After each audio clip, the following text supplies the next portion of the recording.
Olá pessoal, tudo bom? Meu nome é Jefferson Bellomo, sou um dos dirigentes do curso Cristianismo e Espiritismo e hoje eu estou aqui para dar uma aula para vocês a respeito da Nova Aliança, também conhecido como Novo Testamento. E é interessante para a gente entender toda a dinâmica que envolve toda a figura de Jesus nos evangelhos. Nós temos que entender também os livros que tangenciam uma biografia sobre Jesus. Lembrando que o nosso curso ele não tem um enfoque doutrinário. Ele tenta fazer um diálogo entre o enfoque histórico e o espiritismo. Então, nós vamos ver hoje um Jesus e os evangelhos de acordo com essa visão histórico-crítica, tá bom? Então, vamos começar aqui a respeito do nosso tema. A aula de hoje, a formação do Segundo Testamento, os evangelhos.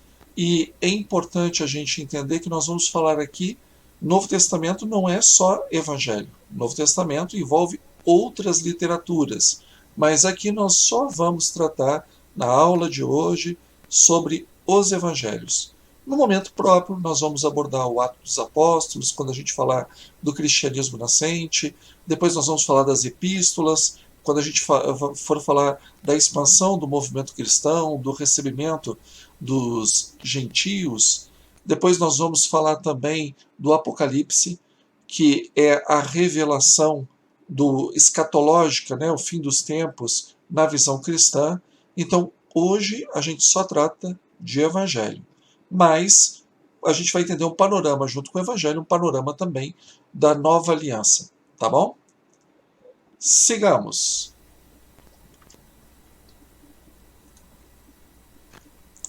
Objetivo da aula: conhecer as origens e o processo da formação do Novo Testamento e as influências recebidas na sua confecção da teologia judaica cristã. E isso é importante, nós não podemos esquecer que o Novo Testamento ele não é só uma descrição dos fatos. Ele traz principalmente uma carga teológica, um anúncio de fé. Se você pegar o Evangelho para ler como um livro de história, como uma reportagem jornalística da época de Jesus, não vai funcionar. É uma declaração de fé, é uma pregação de fé. Então, apesar de ter elementos históricos no que está escrito, nós vamos encontrar principalmente o anúncio de que Jesus é o Salvador. A gente vai explorar um pouquinho isso com mais calma, mas para a gente entender, não procure nos evangelhos um livro de história. Eles não foram escritos com esse objetivo, tá bom?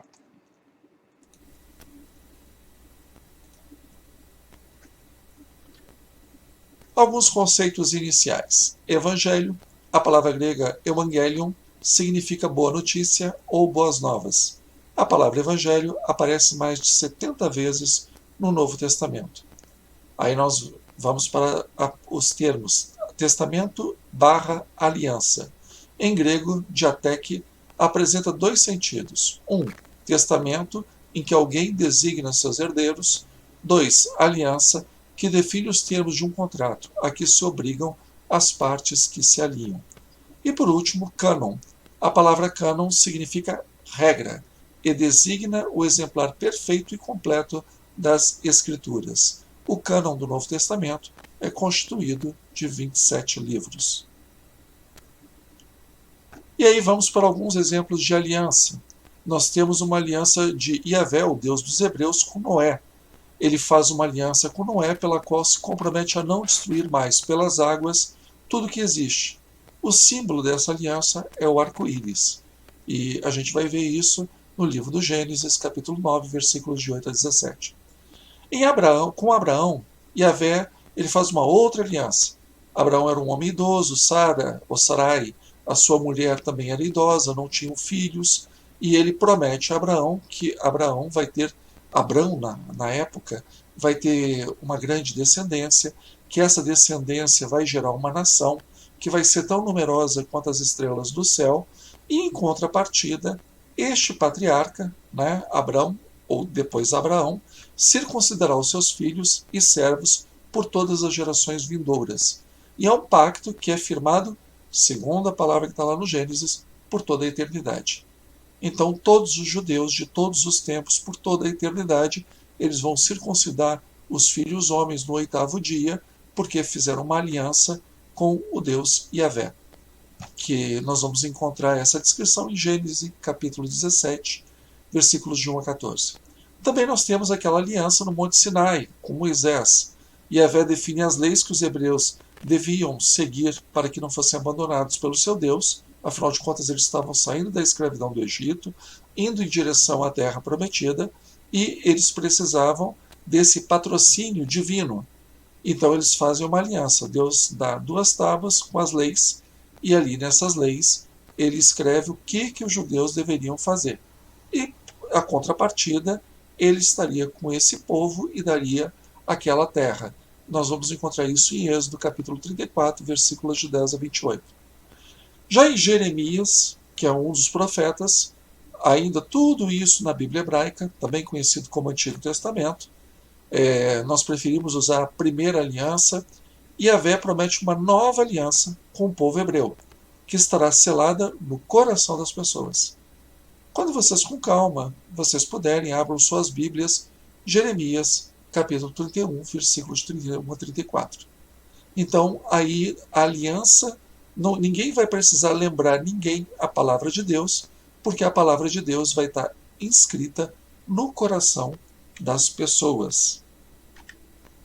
E vejam, aí nós temos, quando existe a pregação cristã, uma nova aliança, exatamente calcada naquilo que nós encontramos em Jeremias, que acabamos de falar. Nova aliança. Com efeito, eu mesmo recebi do Senhor, isso é Paulo falando, o que vos transmiti. Na noite em que foi entregue, o Senhor Jesus tomou o pão e, depois de dar graças, partiu e disse: Isto é o meu corpo, que é para vós. Fazei isto em memória de mim. Do mesmo modo, após a ceia, também tomou o cálice, dizendo: Este é o cálice da nova aliança, em meu sangue. Todas as vezes que beberdes, fazei-o em memória de mim. Todas as vezes, pois, que comeis desse pão e bebeis desse cálice, anunciais a morte do Senhor, até que ele venha. Primeira carta a Coríntios, a primeira epístola a Coríntios, aos Coríntios, capítulo 11, versículos de 23 a 26. Então, o que nós estamos vendo aí? Existe uma série de alianças no Antigo Testamento. As 2 principais são com Abraão, que é a aliança de Deus com o povo hebreu, e essa aliança ela é marcada na carne, com a circuncisão dos machos, dos meninos, e depois nós temos uma outra aliança, que é a aliança da Torá, é o seguimento da lei, as tábuas da lei. E nós encontramos essa aliança que ela é firmada com Moisés, representando todo o povo hebreu, de quem ele era o líder, e nós vamos encontrar essa aliança no Êxodo. No cristianismo, se incorpora a ideia prevista, imaginada em Jeremias, que haveria uma nova aliança, e essa nova aliança não haveria um distrato, não haveria uma ruptura, não haveria uma infidelidade.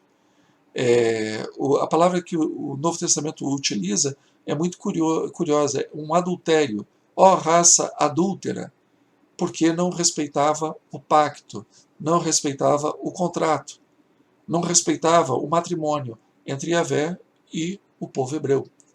Então vai ter uma nova aliança. Essa aliança ela é firmada, que é dada por Jesus, na última ceia. E Paulo, ele replica essa informação que ele recebeu. Lembre-se que nós estamos falando da primeira geração de cristãos. E algo que pode gerar uma certa surpresa para as pessoas é que os evangelhos não são os primeiros livros cristãos. As epístolas antecedem os evangelhos, segundo uma série de critérios de estudo literário desses livros. A gente vai abordar alguns detalhes aqui, mas é importante entender que as epístolas são anteriores aos evangelhos. O que Paulo está falando aqui, quando ele diz que eu mesmo recebi do Senhor o que vos transmiti, ele está dizendo de uma tradição oral. uma tradição que ele recebeu e ele passa para as pessoas. O anúncio que ele diz é que, olha, tem uma nova aliança. E agora vamos tentar entender, num quadro comparativo, como isso se dá no judaísmo e como isso é revisto, é revisitado, né, relido, uma releitura no cristianismo. Moisés, quando ele terminou de falar com Moisés no Sinai, no Monte Sinai, entregou-lhe as 2 tábuas do testemunho, tábuas de pedra escritas pelo dedo de Deus. Êxodo capítulo 31, versículo 18. Isso na antiga aliança com Moisés. Depois nós temos Paulo. Evidentemente, sois uma carta de Cristo entregue ao nosso ministério, escrito não com tinta, mas com o Espírito de Deus vivo, não em tábuas de pedra, mas em tábuas de carne, nos corações. Segunda Epístola a Coríntios, capítulo 3, versículo 3. Antes que eu chegasse à fé, nós éramos guardados sob a tutela da lei, para a fé que haveria de se revelar. Assim, a lei, e aí entenda, a tradução lei é a Torá judaica, são os 5 primeiros livros da Bíblia. Assim, a lei se tornou o nosso pedagogo até Cristo, para que fôssemos justificados pela fé. Chegada, porém, a fé, não estamos mais sob o pedagogo. Gálatas, capítulo 3, versículos de 23 a 25. E por último, a Epístola aos Hebreus, que já é um escrito bem mais tardio. Assim sendo, ao falar da nova aliança, tornou velha a primeira. Ora, o que se torna antigo e envelhece está prestes a desaparecer. Hebreus capítulo 8, versículo 13. Opa! Então, Moisés recebe de Yahvé, de Deus, as leis escritas em tábuas. Paulo, quando vai falar dessa nova aliança que é feita com Cristo, na representação da última ceia, onde nós temos o pão e o vinho, o corpo e o sangue, ele já diz que o seguinte: para aí, Moisés escreveu a aliança dele nas tábuas. Aí na 2 Coríntios ele fala assim: não, mas vocês, cristãos que aceitaram Jesus, essa aliança já não é feita mais com tinta ou em pedra, nas tábuas da lei, ela é feita na carne, nos vossos corações. E em Gálatas, ele compara a figura de um escravo que pegava a criança do seu senhor e levava para as escolas. Era a figura do pedagogo. É o escravo que só tinha por objetivo levar a criança até o mestre. Então, aí, na reinterpretação feita por Paulo, a lei, a Torá, é o pedagogo. A Torá serviu até a chegada de Jesus. E por último, na Epístola aos Hebreus, que a tradição atribuiu a Paulo, mas existe um consenso praticamente unânime nos estudiosos do Novo Testamento de que Hebreus não faz parte das epístolas paulinas, que já em Hebreus, o que ele fala? Olha, a nova aliança, a nova lei, revoga a anterior. Então, essa anterior, ou seja, a Torá, a aliança feita com Moisés no Sinai, com Yahvé, essa aí está prestes a desaparecer e ficar só a nova aliança, o Novo Testamento. A aliança feita com o sangue de Cristo. Essa é a teologia que está permeando todos os livros que constituem o Novo Testamento. Então, essa é a ideia. O Novo Testamento é isso, uma nova aliança.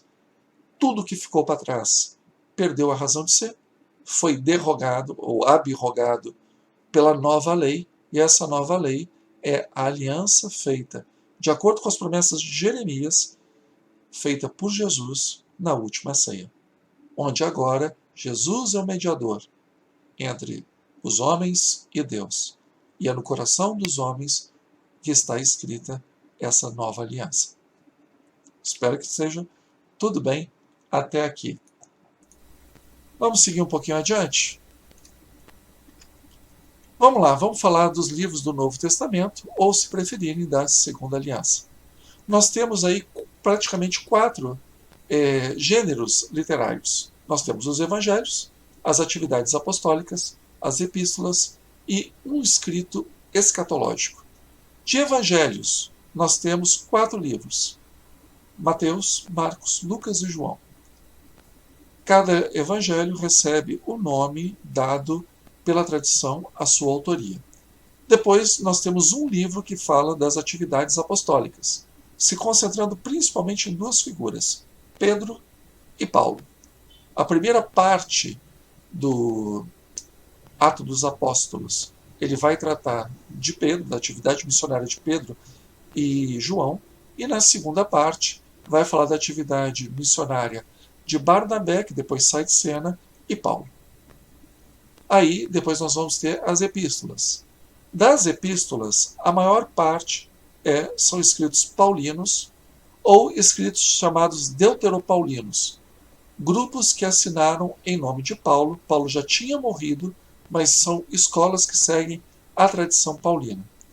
Então, nessas epístolas, nós temos o Romano, a primeira e a segunda epístola a Coríntios, a epístola aos Gálatas, aos Efésios, aos Filipenses, aos Colossenses, primeira e segunda aos Tessalonicenses, primeira e segunda a Timóteo, epístola a Tito, Filemão e Hebreus. Aí, católicas. Católicas não significa católica apostólica romana, mas significam epístolas universais, ou seja, destinadas a todas as igrejas. Nós temos a epístola de Tiago, a primeira e segunda de Pedro, as 3 epístolas de João e a epístola de Judas, que não é o Judas Iscariote. Depois a gente vai falar melhor disso aí.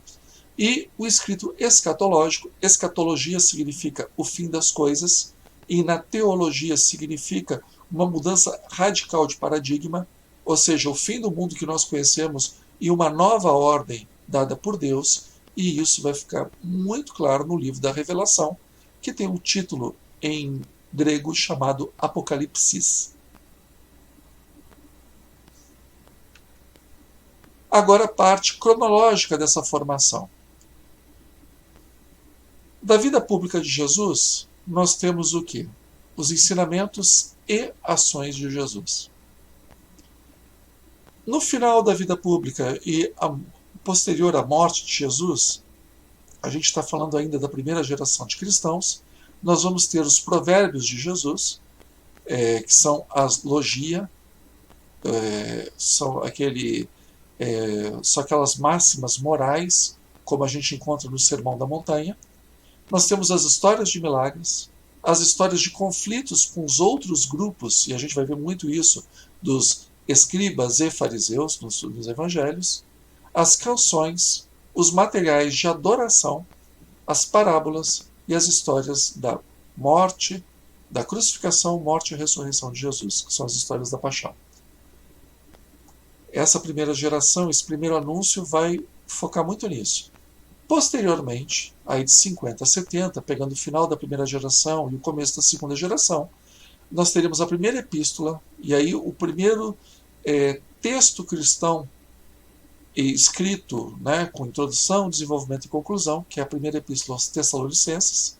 Depois vem a epístola aos Filipenses, que vai ter essa canção que para Jesus, o Logos de Deus. Depois nós temos uma epístola a Filemão, 1ª e 2ª Coríntios, Gálatas, Romanos, e no final, entre 60 e 70, nós vamos ter o surgimento da redação do primeiro evangelho, que é o evangelho de Marcos.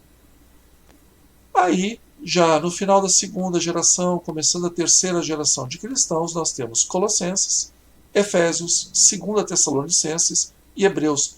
Todas essas epístolas são atribuídas ao apóstolo Paulo, mas o apóstolo Paulo aqui já tinha sido condenado e executado pelo Império Romano. Também a primeira epístola de Pedro já não está mais vivo. Aí nós temos a epístola de Tiago também não está mais vivo. Judas, que era irmão de Tiago, não está mais vivo. O livro das Revelações, o livro do Apocalipse, as 3 epístolas de João. E entendam, vejam que a epístola de João vem antes do Evangelho de João para boa parte dos pesquisadores. E depois o livro de Mateus. Então Mateus já faz parte da 2ª/3ª geração de cristãos. Aí depois nós temos, no final da 3ª e começo da 4ª geração, a primeira e a segunda epístola a Timóteo e a epístola a Tito, que são chamadas as epístolas pastorais, o Evangelho de Lucas, Atos, que é uma sequência do Evangelho de Lucas, o Evangelho de João, a segunda epístola de Pedro, e aí nós temos os escritos patrísticos e uma série de escritos apócrifos atribuídos a grandes personalidades cristãs. E vejam que Leon Denis, no seu livro Cristianismo e Espiritismo, fala a respeito da formação desses evangelhos. Leon Denis ele se debruçou bastante para fazer uma pesquisa a respeito daqueles grandes estudiosos do Jesus histórico, e ele se debruçando principalmente sobre os pesquisadores protestantes, ele escreve esse livro Cristianismo e Espiritismo. E ele nos diz o seguinte: durante perto de meio século, depois da morte de Jesus, a tradição cristã, oral e viva, é qual água corrente em que qualquer um pode se saciar. Sua propaganda se fez por meio da prédica, pelo ensino dos apóstolos, homens simples, iletrados, mas iluminados pelo pensamento do Mestre. Não é senão, do ano 60 a 80, que aparecem as primeiras narrações escritas, a de Marcos a princípio, que é a mais antiga, depois as primeiras narrativas atribuídas a Mateus e Lucas, todos escritos fragmentários e que se vão acrescentar de sucessivas adições, como todas as obras populares.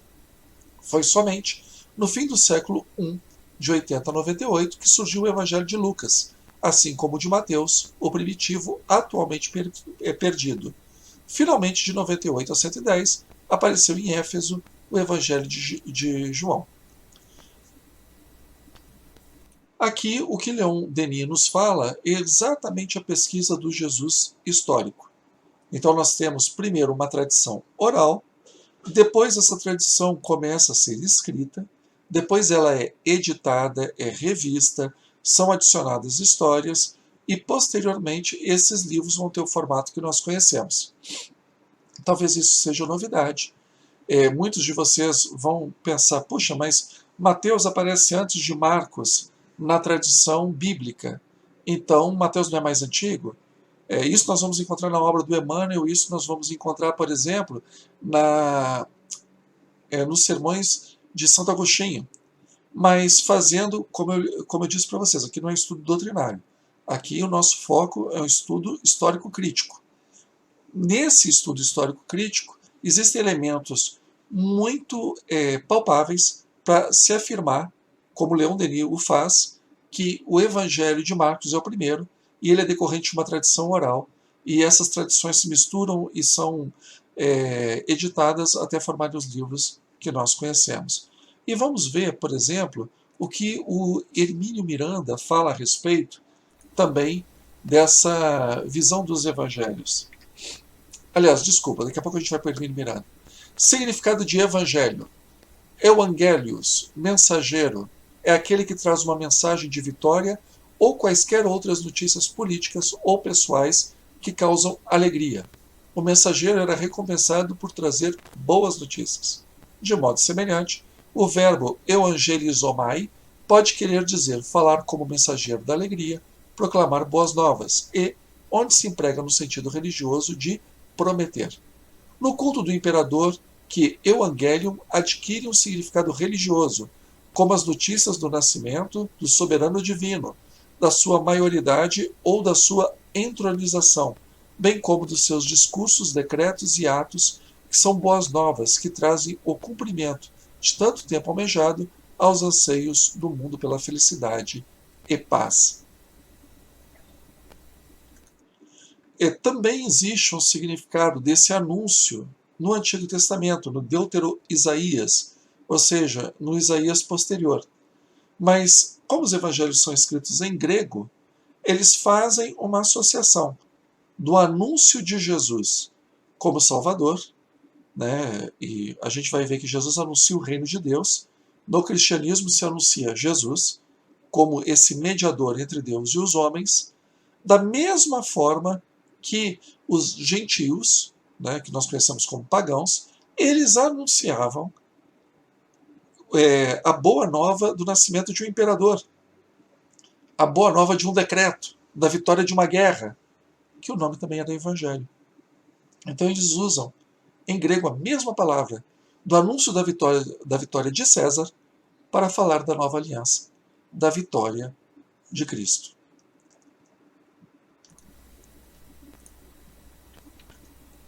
Objetivo dos evangelhos. Seu objetivo é a pregação de uma doutrina de fé. Jesus é o Messias esperado, que ressuscitou dos mortos, e aqueles que crerem nele encontrarão a salvação. No Novo Testamento, nunca se emprega no sentido de livro, e sim designando a mensagem de Cristo, confiada a seus apóstolos. E aí nós temos o Evangelho Paulino, no sentido de anúncio do apóstolo Paulo, não Evangelho no sentido de livro. Vamos lembrar o que está aqui. No Novo Testamento nunca se emprega a palavra Evangelho no sentido de livro, e sim designando a mensagem de Cristo, confiada aos seus apóstolos. Aí o que nos diz Paulo? Eu vos lembro, irmãos, o Evangelho que eu vos preguei, e que tendes acolhido, no qual estáis firmes. Por ele sereis salvos, se o conservardes como vô-lo preguei. De outra forma, em vão tereis abraçado a fé. Eu vos transmiti primeiramente o que eu mesmo havia recebido, que Cristo morreu pelos nossos pecados, segundo as Escrituras. Foi sepultado e ressurgiu ao terceiro dia, segundo as Escrituras. Apareceu a Cefas, Pedro, e em seguida aos 12. Depois apareceu a mais de 500 irmãos de uma vez, dos quais a maior parte ainda vive. Aí vem uma adição ao texto que não faz parte do original, e alguns já são mortos. Depois apareceu a Tiago, em seguida a todos os apóstolos, e por último de todos, apareceu também a mim, como um abortivo. Primeira Epístola a Coríntios, capítulo 15, versículos de 1 a 8. Então, vamos ver. Paulo, ele fala qual o evangelho que ele recebeu e qual o evangelho que ele anuncia. Ele diz que o que ele anuncia é aquilo que ele também aprendeu. Cristo morreu pelos nossos pecados segundo as Escrituras, que ele ressuscitou ao terceiro dia e que ele depois, ressurrecto, apareceu a diversas pessoas. Então, esse é o anúncio, é a boa nova primitiva. Jesus morreu pelos nossos pecados. E ele dá o selo de aprovação de Deus pela sua ressurreição. É um anúncio muito simples. É isso que as pessoas da primeira geração de cristãos, elas aprendiam naqueles cultos que ocorriam aos domingos, onde eles partiam pão, tomavam vinho, lembrando a última ceia de Jesus com seus discípulos, e ali era feito exatamente esse anúncio, até que o Senhor venha, retorne, o Maranata, vem Senhor. Para isso eles faziam essa ceia, que era a ceia da nova aliança. Esse é o anúncio fundamental dos evangelhos. Aí no contexto proto-cristão, ou seja, daquele comecinho de cristianismo, um dos grandes ícones da patrística, que é Clemente de Roma, em seus escritos, no comecinho do segundo século da Era Comum, menciona as epístolas de Paulo, mas desconhece qualquer evangelho escrito. Já na segunda carta de Pedro, capítulo 3, versículo 18, que foi escrita por volta do ano 150, ele considera as cartas de Paulo em pé de igualdade com as escrituras judaicas. Ou seja, já é elevada um outro patamar. Os escritos de Paulo são considerados tão inspirados quanto os escritos dos profetas. Irineu de Leão, que foi um grande vulto da patrística, no seu livro Contra as Heresias, já na segunda metade do século II, aí ele já explicitava os evangelhos, e aí sim, Mateus, Marcos, Lucas e João, como documentos divinamente inspirados para a fé cristã. E em 367 da Era Comum, Atanásio, que era bispo de Alexandria, estabeleceu uma lista de livros cristãos divinamente inspirados, que são esses 27 que nós temos no nosso Novo Testamento, nas nossas Bíblias, até o dia de hoje. E aí como evoluiu o anúncio? No início, toda a pregação era feita nas igrejas primitivas, e essa pregação era oral. Os primeiros escritos foram as cartas apostólicas de Paulo de Tarso. São Paulo. Acredita-se hoje que os evangelhos não começaram a ser escritos antes dos meados da década de 60 da era cristã. E todos os evangelhos foram escritos em grego. Por que os evangelhos foram escritos tão tarde, só na segunda geração? Primeiro que eles tinham uma visão escatológica, ou seja, Jesus estava retornando, e no retorno de Jesus, que é a parousia, vai mudar toda a ordem conhecida. Então eles não estavam pensando que seria uma sequência do que eles já viviam, mas seria toda uma nova vida. Então seria o reinado de Deus anunciado por Jesus. E eles tinham essa expectativa de uma mudança radical. Nós vamos encontrar isso na primeira epístola a Coríntios, capítulo 16, versículo 22. Então não faz sentido você escrever para as próximas gerações se você não está esperando novas gerações. Em segundo lugar, o interesse pelo Jesus ressurrecto, mediador da nova aliança, com a aceitação de sua morte salvífica como forma de admissão na nova ordem mundial dirigida por Deus. Essas pessoas estavam interessadas no Jesus glorificado, no Jesus pós-pascal, pós-ceia pascal, no Jesus que ressuscitou, e não naquele Jesus que andava pela Galileia. Esse Jesus ele acaba se tornando uma base para esse Jesus glorioso. Mas o que interessava mesmo era o Jesus que morreu pelos nossos pecados.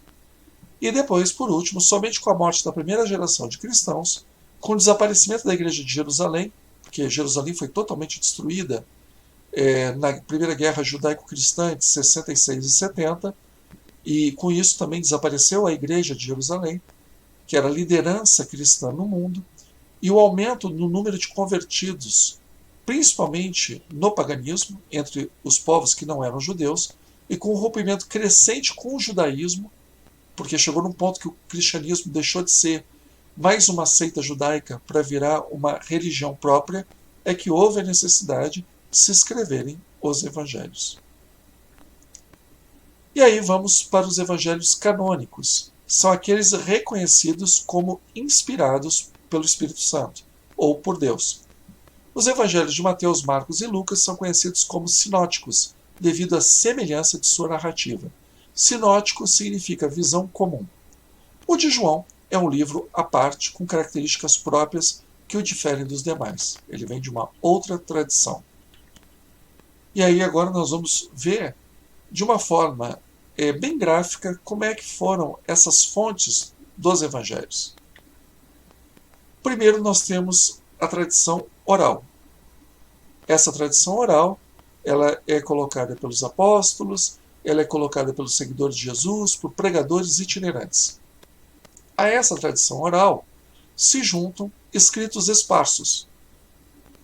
Alguém escreve uma história aqui, outra ali, mas lembrando que o foco do anúncio era principalmente o discurso, porque 98% da população daquela época era analfabeta. Então você prioriza um meio de comunicação que chega às massas. E o meio de comunicação, para aquela época, ainda era o discurso. Não era o sermão, não era um texto escrito. Dessas tradições orais e desses escritos esparsos, vão surgir o Evangelho de Marcos e o Evangelho de João. São duas tradições que elas se tangenciam, mas são tradições diferentes, e que vão surgir dessa origem, tradição oral e escrito esparso. Eles vão incorporar a chamada fonte dos sinais, que são o que os historiadores dizem que são os relatos dos milagres. Porque como o Evangelho de João e o Evangelho de Marcos são duas fontes diferentes, mas como eles citam vários milagres em comum, então os historiadores acreditam que existia uma fonte dos sinais, ou seja, uma fonte dos milagres, que serviu de base para os milagres descritos no Evangelho de Marcos e para os milagres descritos no Evangelho de João. Junto com os evangelhos, vai ter uma outra fonte chamada material quel, que é a fonte de ditos de Jesus. São as máximas morais de Jesus. Todas as frases que Jesus diz como máximas morais, você não encontra a narrativa que você vê dessas frases, que são muitas, nem no Evangelho de Marcos, nem no Evangelho de João. Uma ou outra coisa aparece. Mas quando a gente vai ver o Evangelho de Mateus e o Evangelho de Lucas, eles são cheios desse material. E é um material comum aos dois evangelhos. Mateus e Lucas, eles descrevem os mesmos fatos do Evangelho de Marcos e eles somam ao material de Marcos os ditos de Jesus, que nós vamos encontrar naquele Sermão do Monte, Sermão da Planície, e em outros momentos, que aí eles vão formar Evangelho de Marcos, que já incorporou a fonte dos milagres, junto com o material que são essas logia, né, são essas frases de efeito, eles vão formar o Evangelho de Mateus e Lucas. Mateus vai beber em Marcos e na fonte Q, Lucas vai beber em Marcos e na fonte Q o seu material para a redação dos seus evangelhos. Mas, tanto Mateus vai ter um material que é muito próprio dele, que só vai ter no evangelho dele, que é o material M, e Lucas, a mesma coisa. O que os historiadores vão chamar de material L. É um material que só aparece no evangelho de Lucas. Um bom exemplo desses dois materiais vai ser o nascimento de Jesus. Que o nascimento de Jesus em Mateus é diferente do nascimento de Jesus em Lucas. Essa narrativa ela só se encontra em cada um dos evangelhos. Você não vai encontrar nem no evangelho de Marcos, nem no evangelho de Q, e aparentemente nem no evangelho de Mateus e Lucas beberam na fonte que era o evangelho de João. Então aqui nós temos mais ou menos como se formou os evangelhos de acordo com a maioria dos estudiosos do Novo Testamento. E aí chegamos no Hermínio Miranda, quando ele fala da composição dos evangelhos. Após uma redação primária, bem elementar e embrionária, uma intermediária na qual os textos influenciaram-se mutuamente e uma terceira e final, que é aproximadamente a que hoje conhecemos. Hermínio Miranda, Cristianismo, uma mensagem esquecida, da editora O Clarim, 1988, meu livro é velhinho, página 163. Então vamos lá, uma característica geral de cada um dos evangelhos. Marcos, atividades messiânicas de Jesus mostrando seus milagres e exorcismos como credenciais do Messias de Deus. É o mais curto dos evangelhos. Mateus, preocupa-se em mostrar que Jesus é o Messias esperado e que nele se realizam as profecias dos antigos hebreus. Isso é muito comum em Mateus. Você vê o tempo todo ele fazendo referência a uma determinada parte da primeira aliança, né, do Antigo Testamento, dizendo conforme as profecias, conforme o que foi predito. Lucas destaca os aspectos mais atraentes da personalidade de Jesus, seu amor, sua delicadeza, sua compaixão pelos pobres, as crianças, as mulheres, os pecadores. Então, por exemplo, Lucas é o único que vai trazer a parábola do bom samaritano, é o único que vai trazer a parábola do filho pródigo. E João é mais uma narração independente que tem por objetivo exaltar o caráter messiânico da figura de Jesus e colocá-lo como divindade. Então, é um Jesus que ele veio do Pai e que ele volta para o Pai. É um Jesus que é a luz do mundo e que o mundo rejeita porque prefere a escuridão. Essa é a linha teológica do Evangelho de João. Agora vamos falar de cada um desses evangelhos. Evangelho de Marcos. O título segundo Marcos foi acrescentado posteriormente. Nada neste evangelho identifica seu autor pelo nome. E aí cabe uma observação. O evangelho de Marcos, como todos os evangelhos, eles até meados do segundo século, eles eram todos anônimos. Quando os grupos considerados hereges, os grupos principalmente dos gnósticos, começaram a ter os seus escritos sagrados, colocando o nome de grandes personalidades do cristianismo, para legitimar os escritos considerados ortodoxos, fé correta, ortodoxia, fé correta, Então eles precisavam colocar o nome atribuído a uma personalidade também de vulto. Então o Evangelho de Marcos, ele é acrescentado, o nome Marcos vem dessa tradição. A tradição atribui a sua autoria a João Marcos, que nós vamos encontrar o João Marcos lá em Atos dos Apóstolos, nas pseudo-paulinas, né, que é Colossenses, Filemon e 2 Timóteo. Aliás, desculpa, Filemon não é pseudo-paulina, Filemon é paulina raiz, tá? E aí, o que Eusébio de Cesareia, que foi considerado o primeiro historiador cristão nos dias? Havendo Marcos se tornado intérprete de Pedro, registrou por escrito cuidadosamente tudo quanto se lembrou daquilo que foi dito e feito pelo Senhor, ainda que não em sequência. Eusébio de Cesareia, e ele cita, isso é uma citação de um outro luminar do movimento da patrística, que era o Pápias. Pápias é que fala dessa tradição e Eusébio de Cesareia repete essa tradição. E provavelmente foi escrito durante ou após a Primeira Guerra Judaico-Romana, e a gente vê muito bem isso. Aqui está Marcos 3:1, mas é na verdade 13:1 e seguintes, e o local mais provável da redação é Roma. Marcos insiste muito no segredo messiânico. Por diversas vezes, Jesus ordena às pessoas que guardem silêncio sobre a sua ação ou identidade.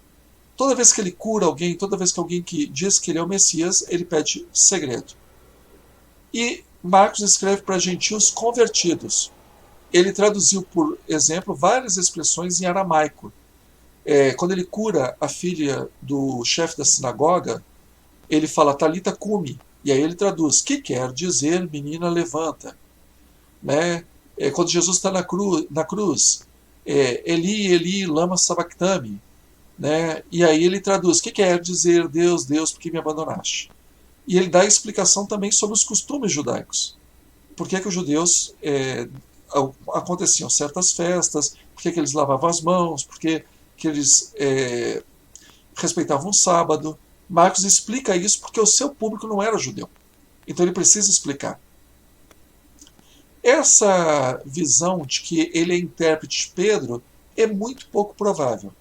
Porque tem uma série de fatores que ele coloca no seu evangelho que não parecem ser memórias de alguém que seguiu Jesus, mas de uma tradição que chegou até ele. E aí vamos para o evangelho de Mateus. A autoria atribuída a Levi / Mateus, o cobrador de impostos. Por que Levi / Mateus? Porque em alguns evangelhos ele aparece como Levi, o cobrador de impostos, e em outro ele aparece como Mateus, o cobrador de impostos. E também Pápias fala que Mateus compilou os ditos na língua aramaica e depois cada um os traduziu tão bem quanto pôde. Vejam que Mateus compilou os ditos, são as logia, que é aquela fonte que em língua aramaica.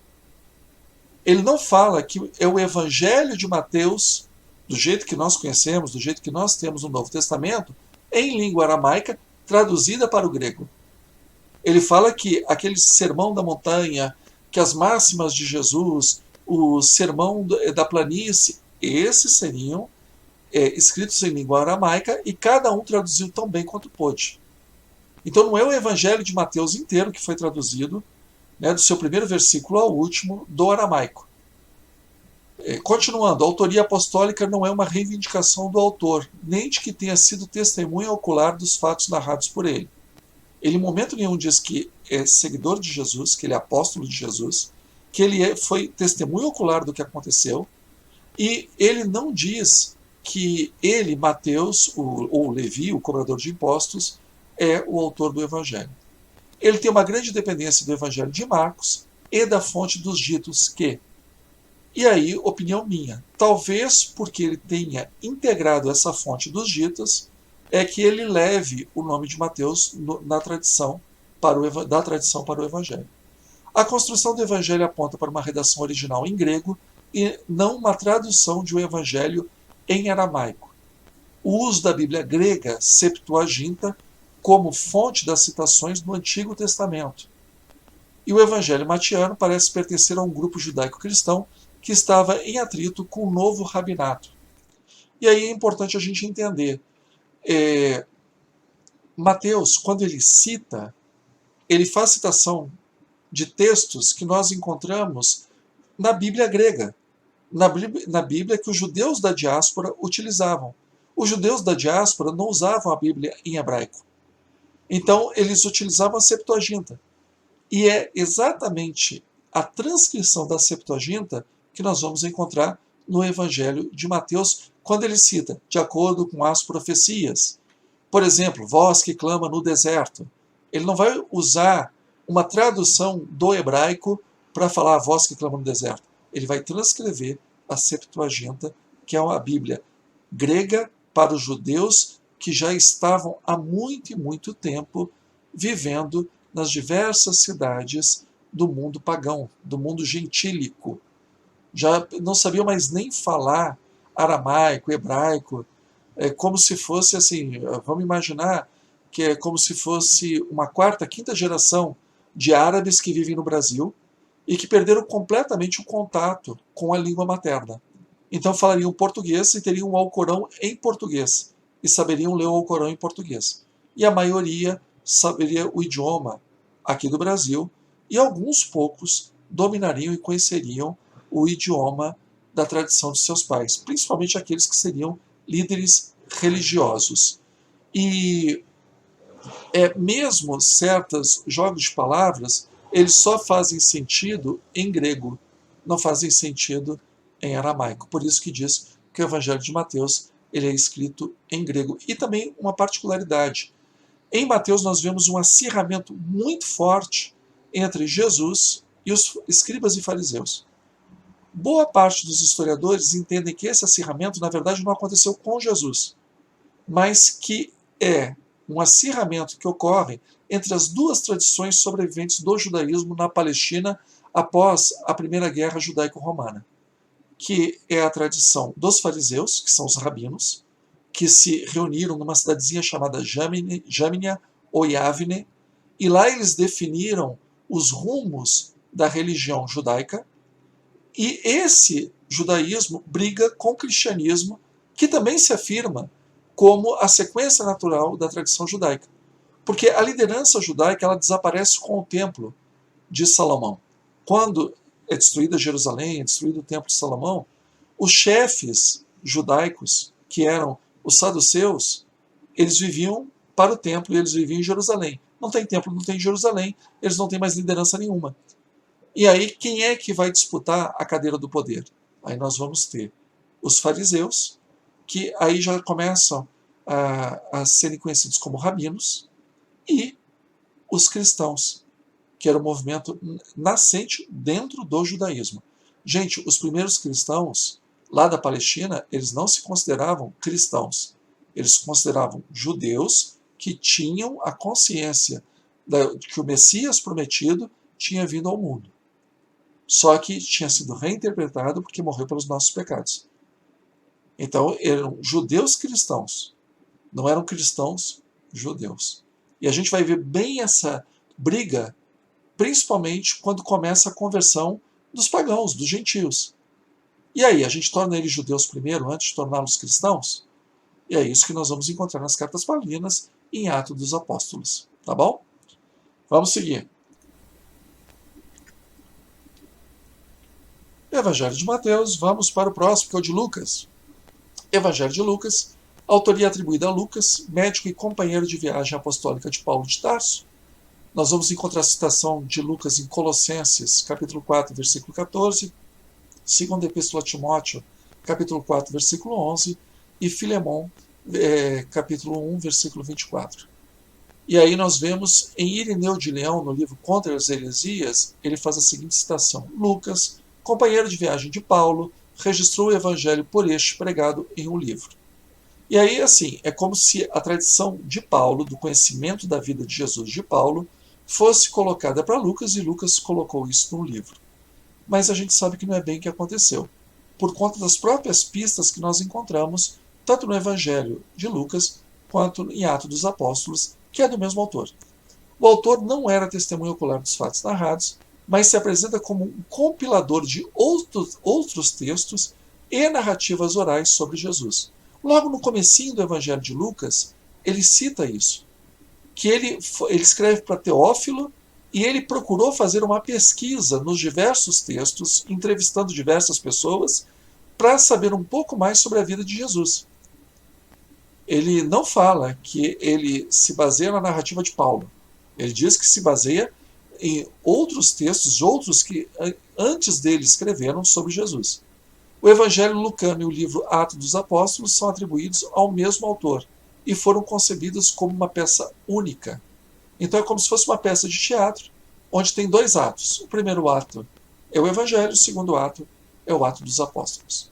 Lucas se baseou em Marcos, escrito pouco antes da Guerra Judaica de 66 e 70, e depois, quando a gente vai no capítulo 21 de Lucas, a gente percebe que na época que Lucas escreve, Jerusalém já tinha sido destruída.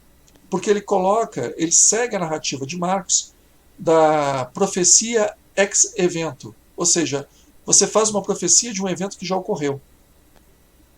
Jerusalém já havia sido destruída e Jesus é colocado na boca de Jesus que Jesus já sabia dessa destruição quando ele estava vivo.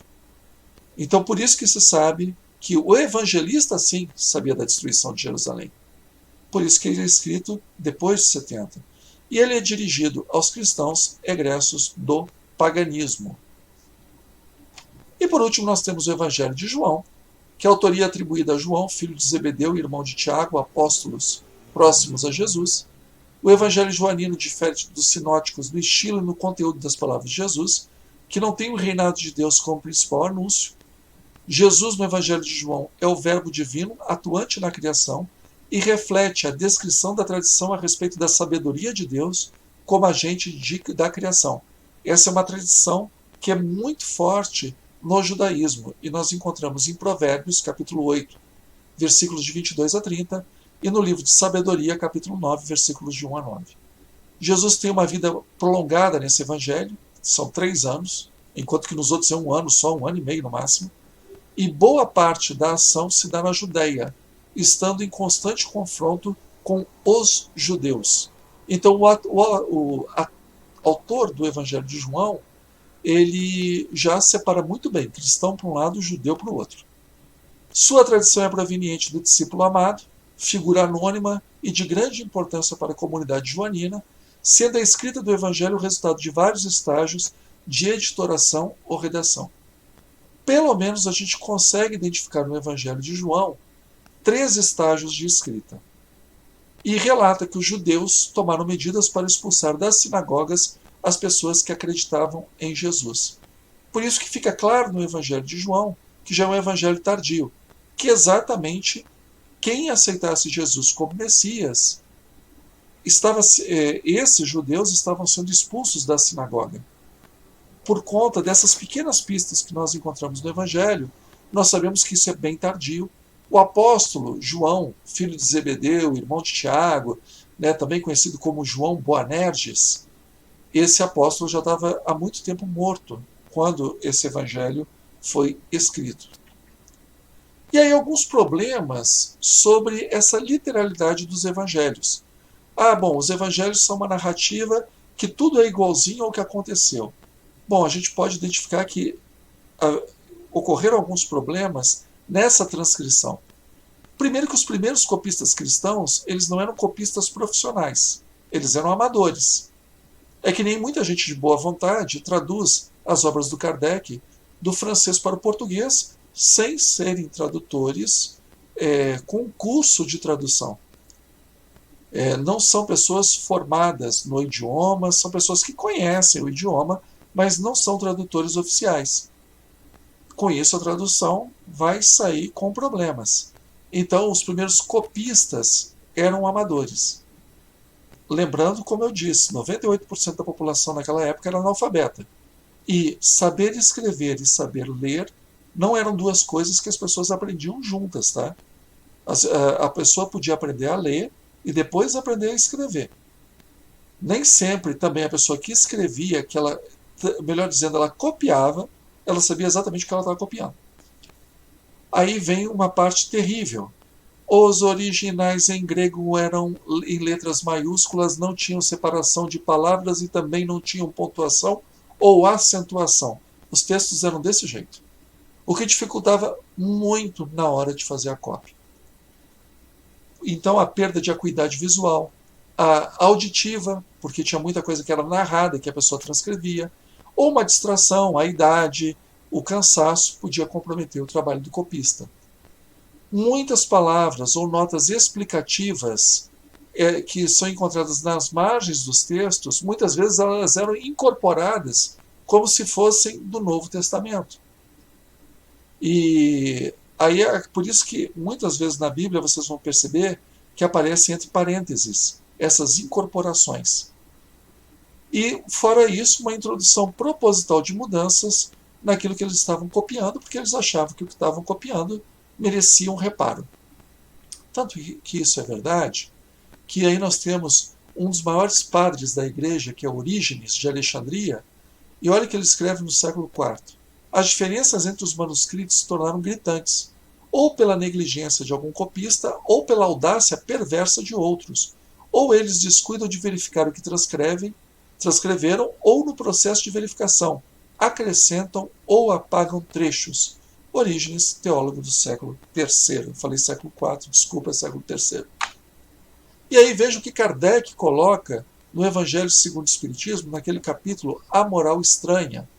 Certas palavras, muito raras, aliás, fazem um contraste tão estranho com a linguagem do Cristo que, instintivamente, repudiamos o seu sentido literal, e a sublimidade da sua doutrina não sofre nenhum dano com isso.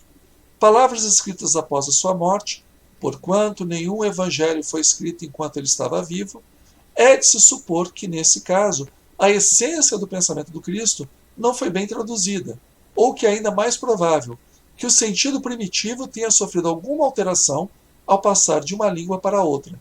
Basta que um erro tenha sido cometido uma primeira vez para que fosse repetido por aqueles que reproduziram os evangelhos, como se vê acontecer frequentemente com os fatos históricos. Allan Kardec, Evangelho segundo o Espiritismo, capítulo 23, item 3, e os grifos são nossos. Então veja, o que Kardec está falando é exatamente o que Orígenes falou e exatamente aquilo que nós percebemos, aquilo que nós colocamos de um livro chamado O que Jesus Disse, O que Jesus Não Disse, de um autor que é um profundo conhecedor do Novo Testamento, chamado Bart Ehrman. E aí, como nós temos critérios para saber o que é de Jesus e o que não é de Jesus? E basicamente se definiu esses 5 critérios. O critério do constrangimento, atos e palavras de Jesus que poderiam gerar constrangimento a Jesus ou à igreja primitiva. Então, por exemplo, no Evangelho de Marcos, Jesus, para curar um cego, ele cospe na lama, faz um bolinho de barro e põe nos olhos do cego. Isso, para um romano, era visto como magia. E os romanos tinham horror à magia. Tanto que em Mateus e Lucas, eles não põem esse detalhe que eles copiam de Marcos. Porque era um constrangimento para a igreja. A própria crucificação de Jesus era um grande constrangimento. Porque quem morria na cruz era pirata, escravo e criminoso contra o Estado.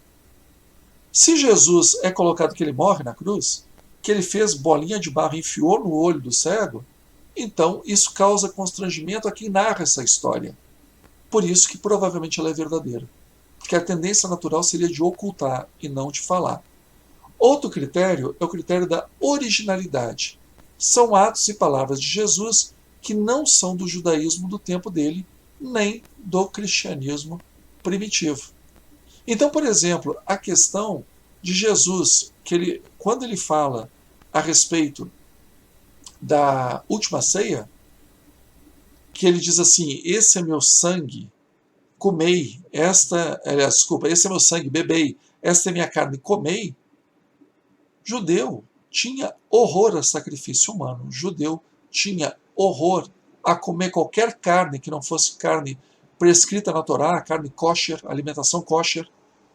É um rompimento tão radical com a tradição judaica e que causaria tanto problema para os cristãos falar isso por sua inventividade, que isso só faz sentido se a gente falar, putz, foi Jesus que disse. Aí nós temos também o critério da múltipla confirmação. Você tem várias fontes literárias que atestam o mesmo fato, principalmente quando são fontes diferentes. Você tem, por exemplo, como João e Marcos, e aí tem uma outra fonte que eu nem citei aqui, que é Tomé, que é de uma outra tradição, uma tradição gnóstica. Quando 3 dessas fontes citam o mesmo fato, ou, por exemplo, você tem em Atos dos Apóstolos, você tem em Marcos, você tem na Fonte dos Milagres, eu tenho uma múltipla confirmação, você percebe que não é um estratagema teológico do evangelista, mas que aquilo provavelmente retorna a Jesus histórico. Nós temos o critério da execução, que são palavras e atos de Jesus que justificam a sua condenação à morte. Então, por exemplo, você pega e tem a purificação do templo. Jesus entra em Jerusalém, naquele domingo de Ramos, e faz aquela quebradeira com cambista no templo de Jerusalém. Aquilo ali foi o motivo da execução dele. Aquilo contribuiu para a execução dele. Os milagres no sábado são também motivo atribuído para que Jesus fosse perseguido. Tudo que contribui para a execução de Jesus, provavelmente é porque remete a Jesus histórico. E nós temos o critério histórico-geográfico, que tudo que se ambienta na Palestina do século I tem grandes chances de ser autêntico. E aí, nós temos a bibliografia básica desta apresentação. Eu vou deixar aí para que vocês possam ver, anotar, mas com calma, né? Porque é um vídeo. Depois printa a tela e pesquisa, que são livros bem interessantes. Não são todos os livros pesquisados, mas são aqueles que vão dar uma ideia assim bem legal daquilo que nós estamos falando. E aí nós esperamos ter contribuído para entender a questão da Segunda Aliança, da formação do Novo Testamento, particularmente da escrita dos Evangelhos. Para o público espírita, eu sei que vai causar muita dúvida, porque nós não temos esse hábito. Para o pessoal que está fazendo o curso do cristianismo e espiritismo, tem um texto de apoio. Procurem se informar e vocês vão ver que a gente não está tirando nada da nossa cabeça. Tudo é muito bem escrito, todo mundo é muito bem documentado, tá bom?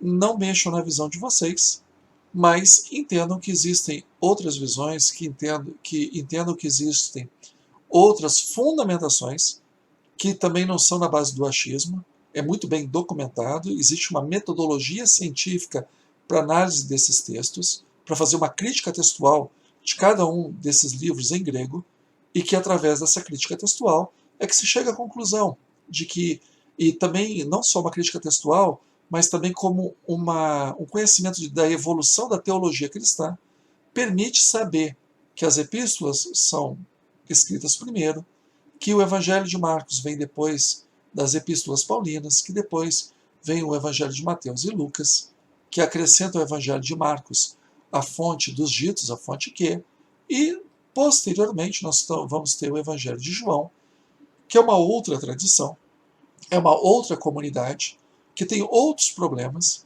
e que o Jesus dele já é um Jesus totalmente descolado da sua encarnação. É um Jesus que está na Terra, mas que aqui é um momento transitório para ele. Os evangelhos sinóticos, né, Marcos, Mateus e Lucas, Jesus anuncia o reino de Deus.